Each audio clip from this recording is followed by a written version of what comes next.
Mig og min kæreste, vi har lige skrevet under på at starte en hudplejevirksomhed til en værdi af 250.000 kroner. Og for at være helt ærlig, så tror jeg ikke helt, vi ved, hvad det er, vi har rodet os ud i.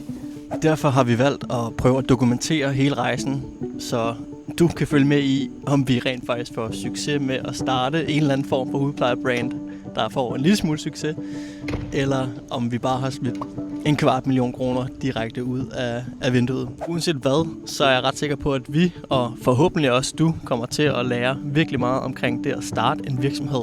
Derfor kommer vi selvfølgelig også til at tage dig med igennem alt fra at lave logo til hjemmeside, og få lavet produkterne, emballage og alt, hvad der nu skal være derimellem. Sådan, så du forhåbentlig kommer til at lære af alle de fejl, som vi 100% kommer til at begå undervejs i den her rejse her.